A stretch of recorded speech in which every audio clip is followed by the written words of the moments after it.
The Rundown with Carrie Saldo podcast is funded by Armbrook Village Senior Living in Westfield, offering assisted living and compass memory support with evidence-based treatment for those with memory loss.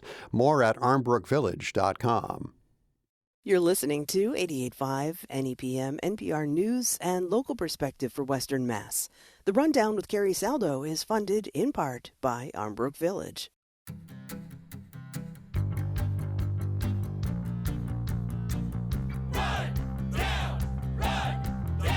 Good Friday morning. This is The Rundown. I'm Carrie Saldo. Joining me here inside NEPM Studios in Springfield this week to talk about the details of the biggest news stories of Western Mass, Steve Fox, Senior Lecturer in Journalism at UMass Amherst, Jill Kaufman, an NEPM reporter, and Matt Sisfransky, the founder and editor of Western Mass Politics and Insight. Good morning to all of you guys. So glad to have you here. Morning. Let's run it down, shall we? East-West Rail, or should I say West-East Rail, is the new branding coming out of Governor Maura Healey's office. And this week, the news related to that was that Governor Maura Healey tapped Andy Kogel as the first director of West-East Rail. Healey is really leaning into that language. And here's what Kogel told NEPM's Carrie Healey about the West-East name. Honestly, I don't think that the name itself is going to be important. It's going to be how people use it and what kind of service are offered to the people. Jill, we are all wordsmithy folks gathered around these microphones, if I could spit that out. Is this branding, or is it a demonstration of support that people and the Healey administration are quite serious about this project? I have to say, Carrie, I wish you were in the newsroom when this story first started evolving, because we were all like, what?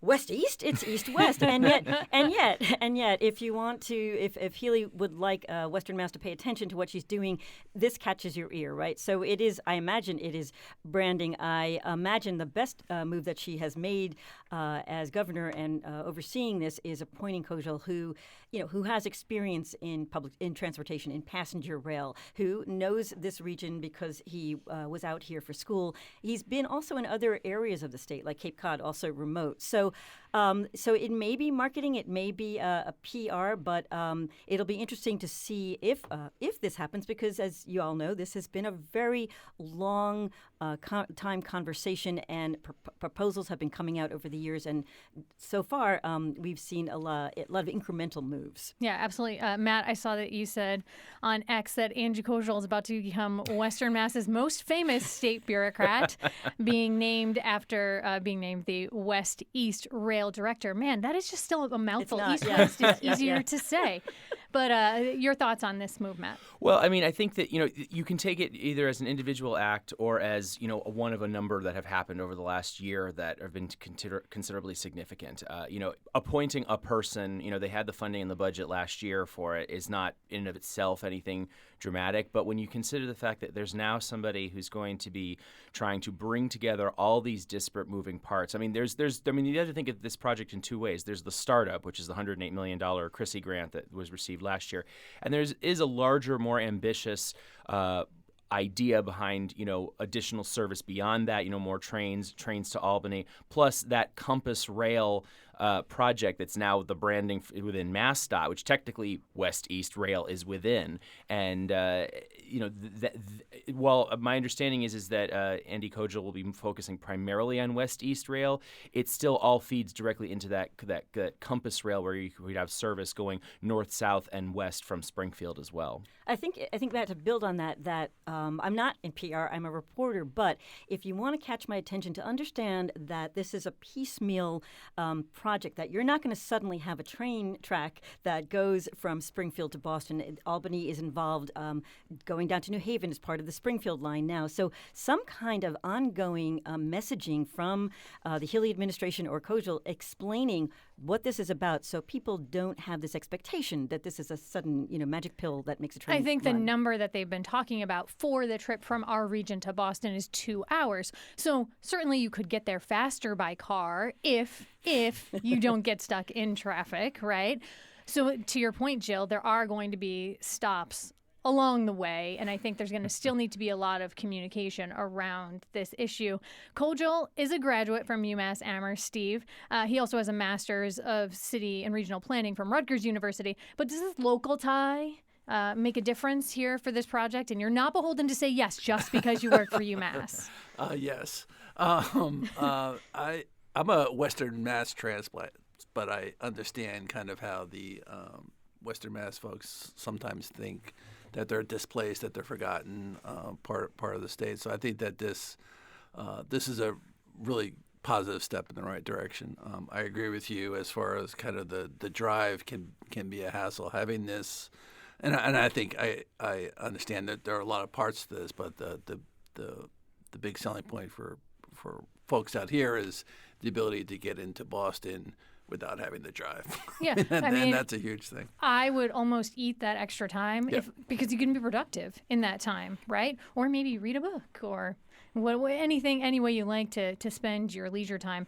But it's been interesting too because I wonder if this is more the West-East, not to hit the language too hard, pivot from Healy.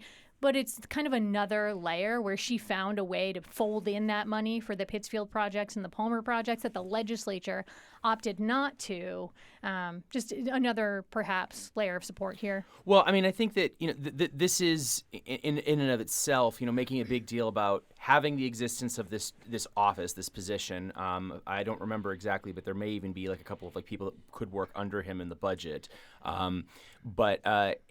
And by making such a big deal of it, I mean, it is kind of a PR move in and of itself. But it also is it's just a reminder that this is something that it's a campaign promise, and I think that I don't know that you would say she had 2023 was bad for Maura Healey, but it was difficult at times, and I think that they certainly enjoy being able to come out here and feel like they actually are saying, yes, we talked about this, we promised this, and despite the fact that there was a pivot at the end of the Baker administration that made a lot of this possible, it's a very different tonal shift about this project, and I think that's something else that they want to make clear.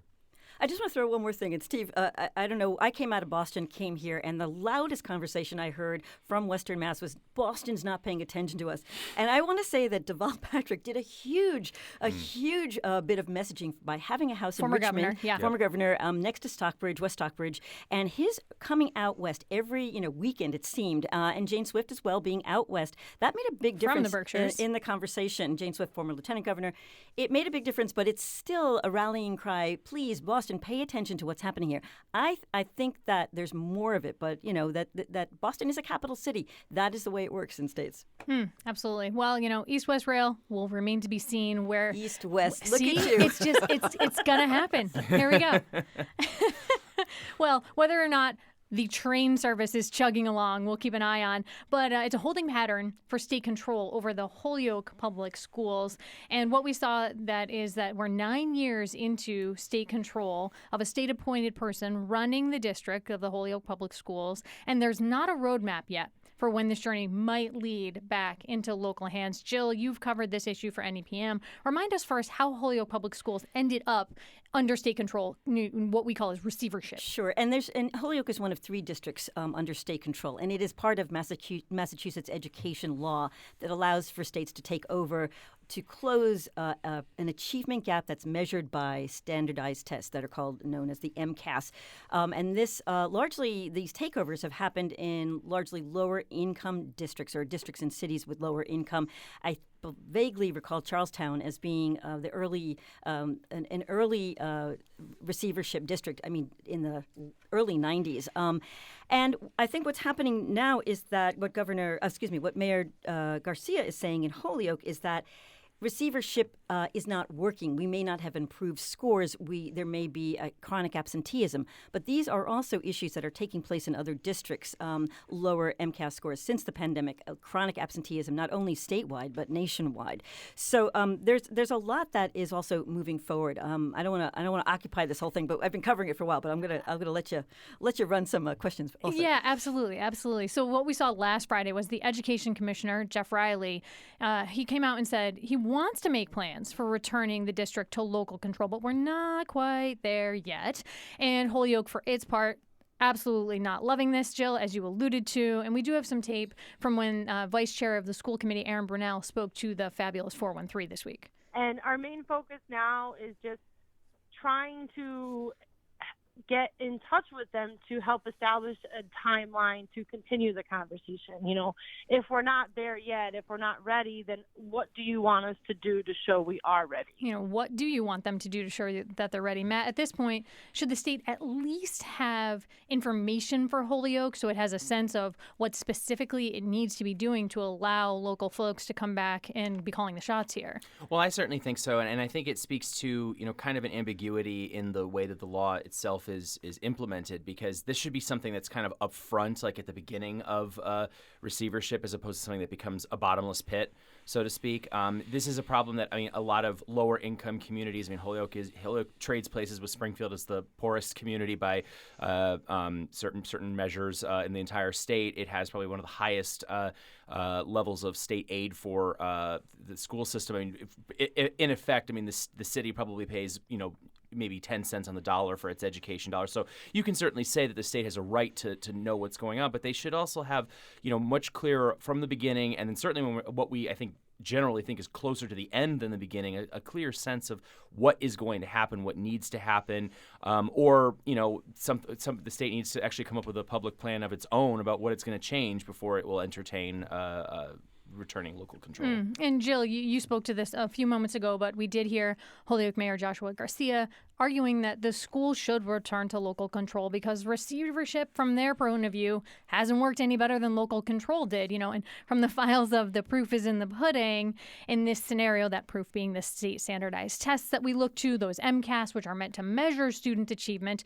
the scores are still well below state averages there. So where do we come out on this issue then if the state receivership of the city is not helping us and the local control is not helping us? How do we get to an answer? Well, let's throw the school committee in here because there's a school committee whose hands are tied. Basically, the receiver, who is also the superintendent, Anthony Soto, who is from Holyoke, is making those financial decisions. Can actually upend a teacher contract. I mean, it's an overstatement in that way, but has the keys to the financial to the bank. Basically, the school committee has been, as all school committees in Massachusetts have been, training to work together as a school committee. They go to workshops, and Mildred Lefebvre has told us, who is now head of the Massachusetts, or president of the Massachusetts School Committee Association, has told us in stories, we've interviewed her about what it means to get ready to make those decisions, those budget decisions or staffing decisions. And so there has been movement. And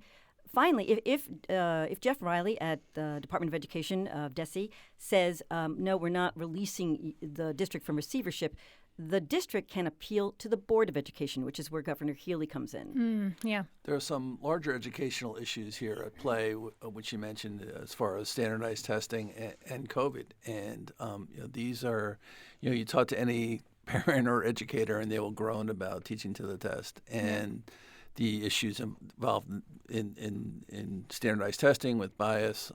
So I do think that those larger issues need to be looked at as well. When you're looking at how communities are performing, we need to really take a hard look at the impact of COVID on teaching and on students. Yeah, absolutely. And so now, while we still don't have a clear plan for the city of Holyoke right now when it comes to education, the city does have a clear plan for something we learned about this week. And NEPM's Karen Brown did some reporting on this, that city and business leaders in Holyoke have announced ambitious plans for developing a new $100 million multi-sports complex that could help revitalize the city. It'll be overseen by private developer Cesar Ruiz. That's phase one of this, about 140,000 square foot indoor facility for volleyball and basketball courts, and the new home to the Volleyball Hall of Fame, where it's made its city home in Holyoke there. Steve, you've covered sports for a long time, on and off during your career. Can volleyball be enough to justify a $100 million investment? Volleyball is huge. The University of Nebraska filled the stadium in Nebraska earlier in their season. I think the game was in August. 94,000 people. 90, I think it was 94,000 people attended an outdoor volleyball game. It is huge. I have a good friend who teaches at the University of Wisconsin. She's been talking about the popularity of volleyball for years. I mean, for some reason, it has caught on in the Midwest. The Big Ten schools are drawing it, and I think that there's a huge opportunity here. Cesar Ruiz told NEPM that phase 1 of this proposed project is just the beginning. Let's hear what he said. We decided to approach this thing as an Olympic-style venue, multiple sites throughout this community, utilizing present assets and new assets. An Olympic-style venue there, Matt. You've been in this community a long time. What do you think when you hear that?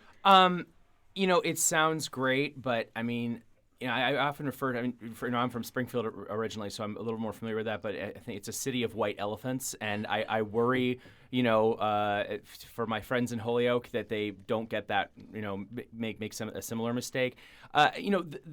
The question I think is really going to, if a private investors want to spend their money on something like that, that's their prerogative. It's a free country.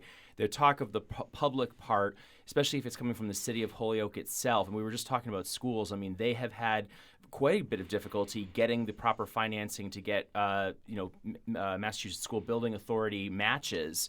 There was an incredibly difficult process of getting overrides for bonding for schools a few years ago. So, and a lot of that did relate to the lack of credulity from some of the people that lend money to municipalities. So I'm concerned that where they're going to get the kind of money they would need to give that public match. Maybe the state might kick it in a little bit. Maybe they'll get some federal grants, but I think it's going to be tough. Yeah, and I think something else interesting or tough about this situation is they did not adhere to the first real estate mantra, which is location, location, location, right? We do not know where this ambitious venue would be located. Jill, were you surprised to see the city, choose to make this announcement prior to having a site? So I look at Holyoke in this case through the lens of economic development, right? This is all about bringing people to the city. But I'm also watching the developments of the Victory Theater under MIFA and how the Victory Theater, which doesn't have this kind of private backing as large, I mean, it has some private investment grants, ARPA money, that is so long in the making and will take another, I don't know, in my lifetime, I don't know, a decade. But that is supposed to create a cultural district from where it's located down to Race Street and Gateway City Arts now not in question of whether somebody else will buy it. But there's an art scene down there. There's art scene all over Main Street now. So location. There are other things that the city is trying to build out that will bring people here. Will it be exclusionary in some way? Like, if the restaurants are so good, will it stop people from leaving that location, and going out to those many wonderful restaurants in Holyoke, for instance? I also want to bring in here that the Springfield Republican, Jeanette DeForge, did a piece also about the fact that Springfield was looking at a multi-sports venue as well. They used the same consulting company that Holyoke did to get to their assessment. Springfield ultimately found, according to DeForge's reporting, that it's going to be too costly, that they couldn't carry the debt, right? But also that they don't have the land. They'd need about 10 acres to do this. So we're talking about a 15-minute drive between Holyoke and Springfield. Can we come to some sort of resolution across city lines and meet in the middle? Well, I suppose one would hope so. I mean, intermunicipal cooperation is something of a white whale in Massachusetts. One thing I would note also is, to Jill's point about planning, is what's the transportation situation going to be like? We were just talking about East-West Rail. Well, there still is, the Valley Flyer, and that does connect Springfield and Holyoke. But where could it possibly be in a place where that would be remotely convenient? You're going to have all these people, trying to, if it's successful, crowding into streets that were designed in the late 19th century. I don't know, if that's also going to be a factor. We're going to have to take a quick break here, but stay with us. The panel will be back for intriguing developments about the Latino Super PAC in Springfield and the struggle to keep up with your mail-in ballots. You're listening to The Rundown on 88.5 NEPM.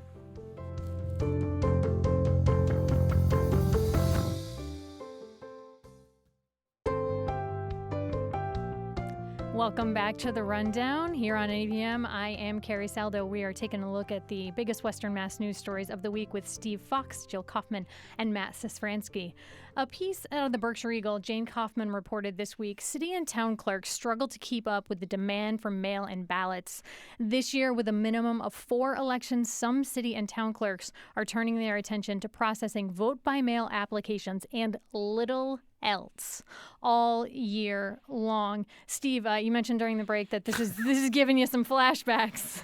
Yeah, I think anybody who has covered anything from the 2000 election up until the past couple election cycles is seeing the possibility of disaster here when it comes to the presidential election cycle.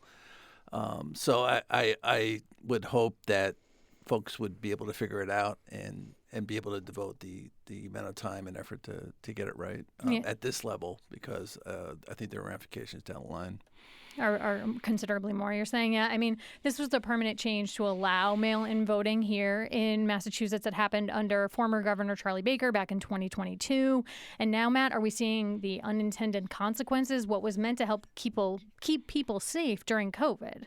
Well, I mean, it to a certain extent, I think these were exactly the consequences that a lot of, I wouldn't say opponents, but concerned observers of this law were talking about. I mean, already in some communities, Holyoke, for example, it's been not unheard of that the elections office or the city clerk's office, depending on which area, which election's coming up, basically don't do anything in the week before election except the election, because they just don't have enough staff to keep the clerk's office or the other functions of the election office running, because they don't have enough people. And this is and I think this really should be thought of in a broader context of the difficulties that municipalities are having staffing. We were talking about, guys were talking about snow last week and the difficulty that this is the same problem, just in a different form. And this is not just a COVID problem. COVID, I think, made it much more acute. But I know people that are or town managers, administrators who are talking about this as a problem, 5, 6, 7, 8 years ago. If you're not in a wealthy community, they can just throw the money on the table and say, "Will you work for me?" That they're not getting people to work in these jobs, and you're suddenly giving them a big responsibility like processing a bulk number of mail-in ballots. It's going to have a crunch. Yeah, and that's definitely part of what Jane reported on. All these smaller cities and towns that we have across Western Massachusetts might have a part-time town clerk, and this is a heavily volunteer effort. Jill? Think about Shutesbury, which is still Hampshire County, still has a crank ballot box. Yes. It's a beautiful thing, and the clerk Old there, style wooden. she's a wonderful clerk there. And staffing issues in a small town might appear to a city like, oh, do you have enough people because your population is lower, but it's very challenging. So when we look at national elections versus local elections, Massachusetts.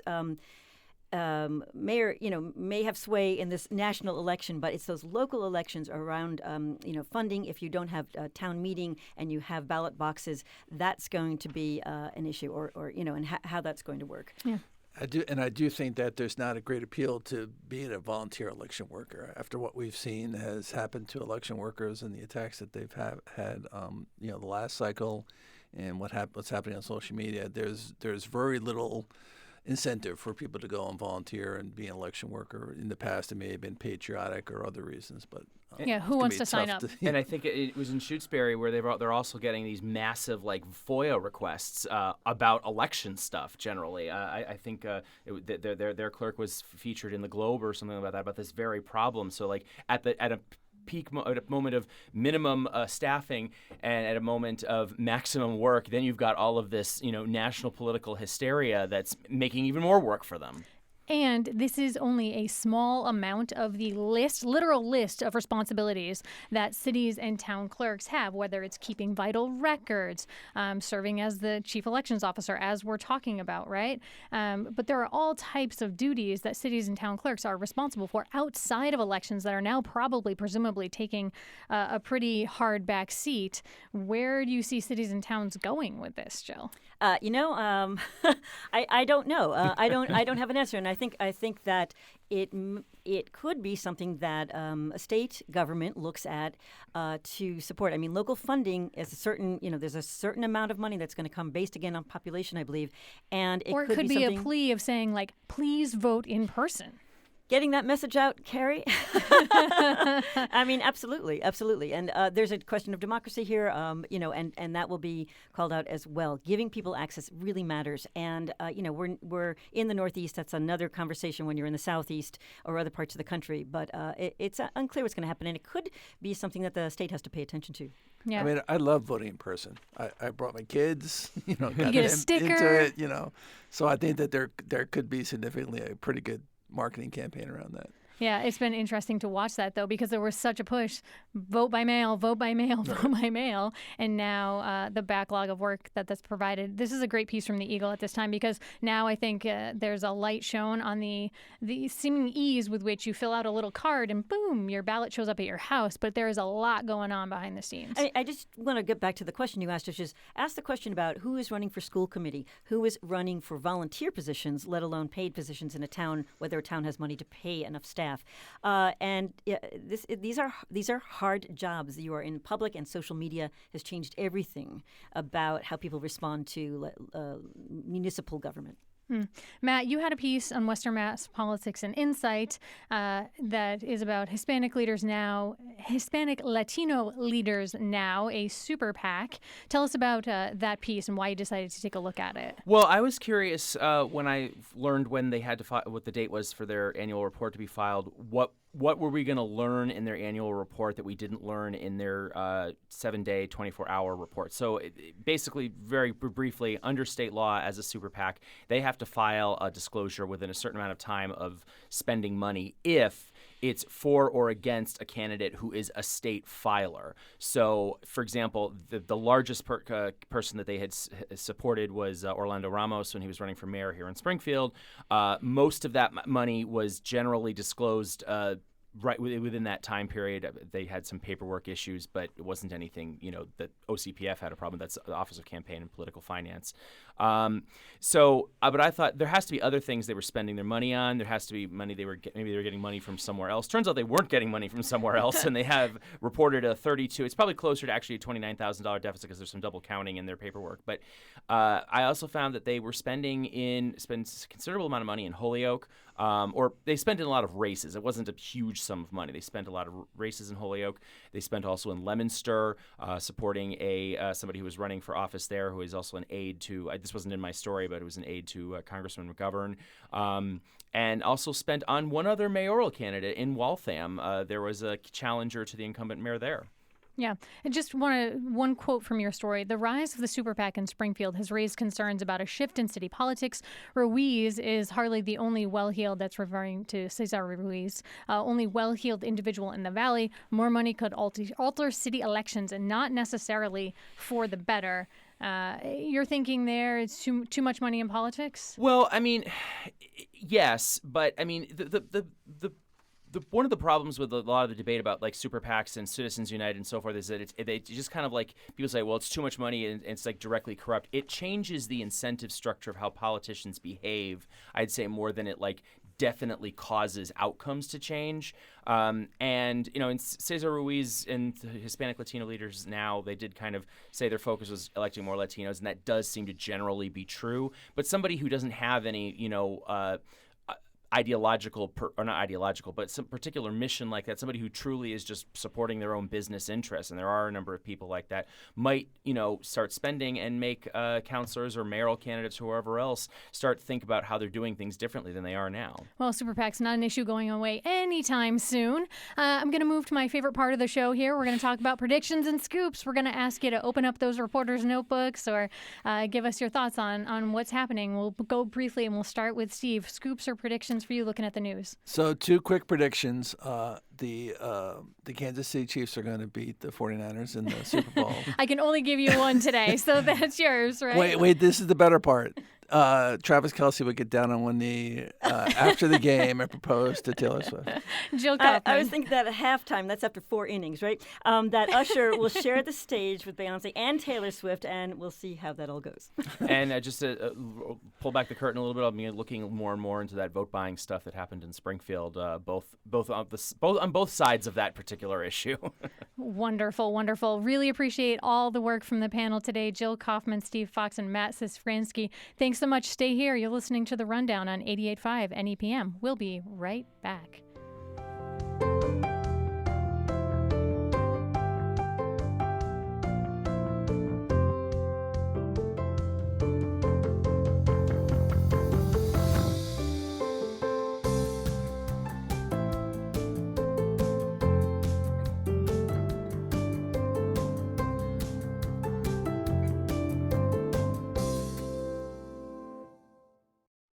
Welcome back to The Rundown on 88.5 NEPM. I'm Carrie Saldo. Our look at Black History Month in Western Mass continues today, and our focus is on abolitionist David Ruggles, who once lived in Northampton. Kim Gerald is a docent and board member at the David Ruggles Center for History and Education.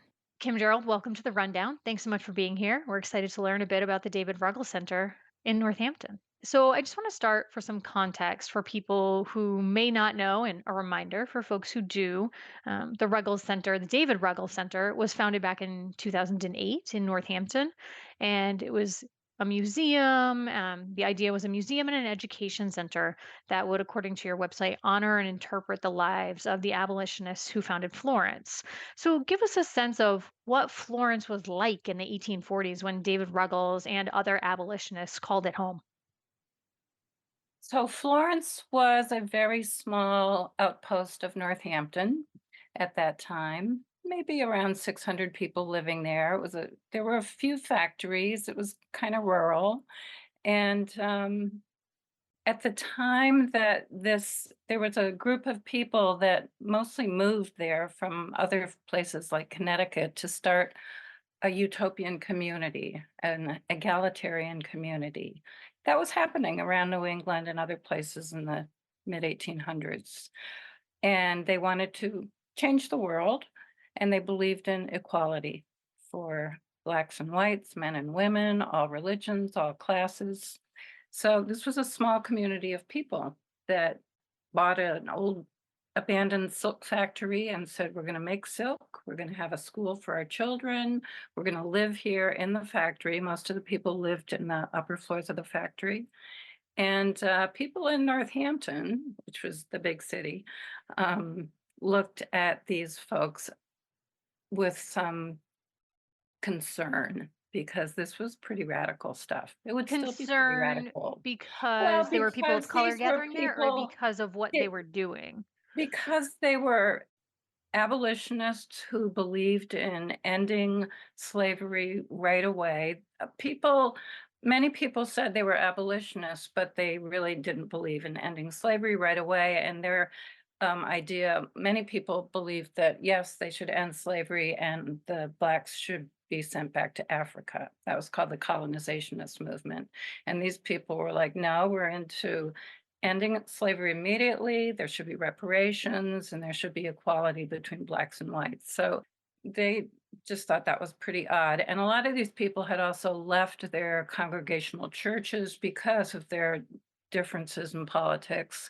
So people thought that they were, not appropriately religious. These people were religious, but they had left their churches. They just weren't Um, fitting the particular mold that these folks yeah, had in mind. And so then yeah, Ruggles comes, and he's a man who assisted hundreds of people escaping yes, slavery. He mentored future abolitionists, Frederick Douglass and Sojourner Truth, among others.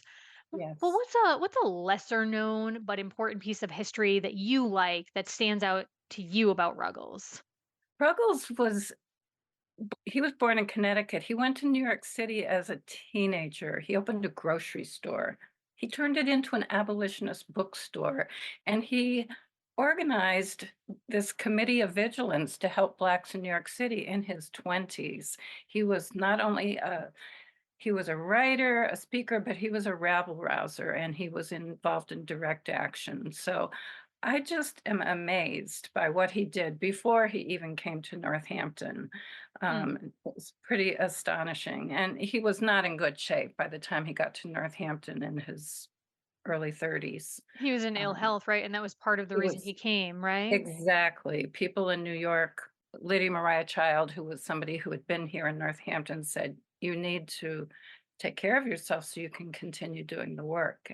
Go up to Florence, check out this community. And of course, he went and they embraced him and he lived there for the rest of his life, which unfortunately was only Short. 7 more years. Yeah, Yeah. he died when he was 39, Yeah. right?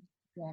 And he reinvented himself during that time. He was still an abolitionist, but he became a practitioner of hydropathy, cold water therapy. He had a Yeah, full, very quickly, what is hydropathy? The water well, cure, right? It was called? seems like it's coming back, but it was plunge yourself into cold water many times a day, wrap yourself with cold sheets. And there were different facilities around here, and it will cure all kinds of illnesses.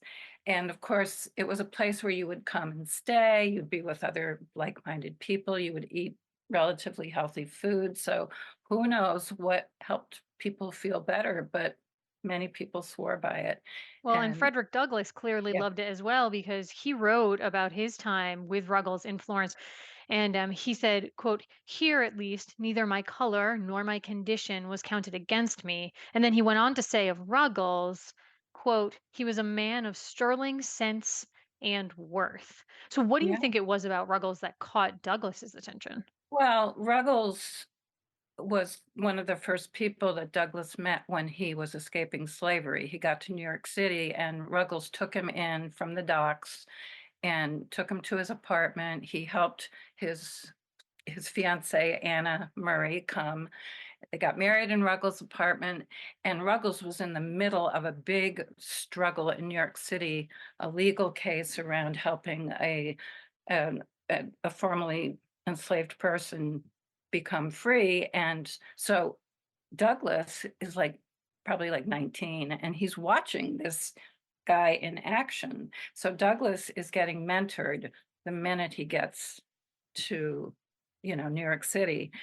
So I think he was shocked that this was a possibility. This is something that he could do because they were gonna go to Canada, and Ruggles was like, "Don't leave." He sent them to New Bedford.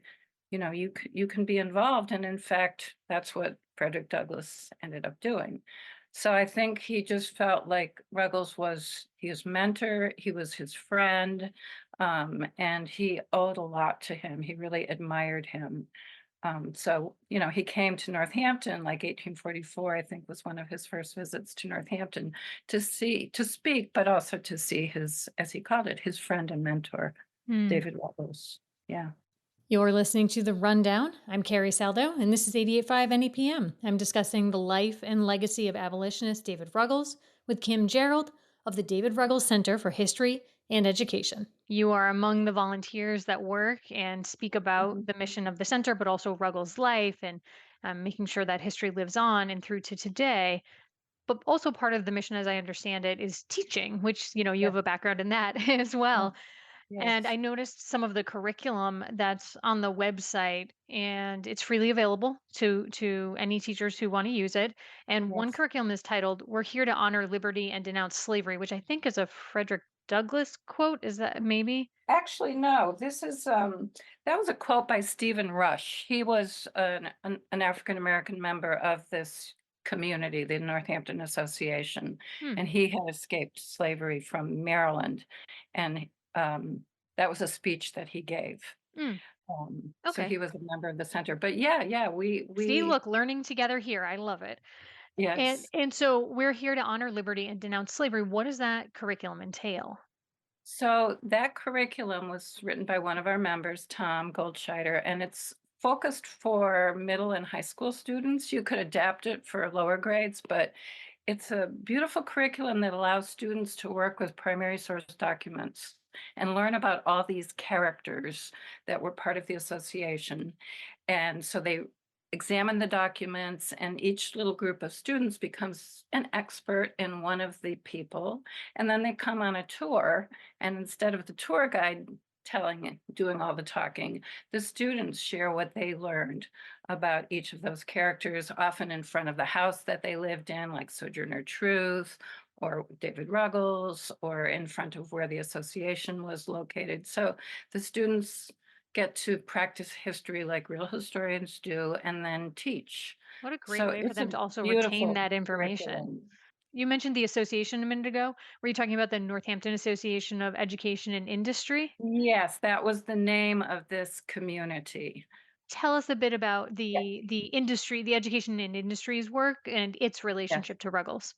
So this organization existed 4.5 years, 1842 to 1846, and it had about any given time 100 to 120 people living there and working there, and everybody did everything. People that were they were raising mulberry trees. Children were processing the silk and feeding the silkworms. They were making thread, trying to sell it. But they had other things going on too. They had a farm, and they had a cutlery division and a machine division. So they were trying to make a living and also be free to engage in the political work that they were interested in. So they would have speakers, and they would have events, and they were supporting abolition very actively. Most members were fairly active abolitionists.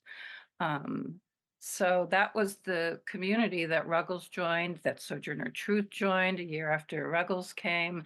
It was an interesting group of people. People came and went. It wasn't for everybody. It was kind of Spartan living, and it was cooperative. It was a democracy. It wasn't one of these communities where there was a, charismatic leader or a religious leader. People voted together, and as you can imagine, that got messy and contentious at times. And that's what makes it fun also, right? Yeah, And interesting. This is life in action. For exactly. you, you're now a retired educator. You could be spending your time in lots of different ways. What is it about the David Ruggles Center that attracts you and makes you want to volunteer and work with the group?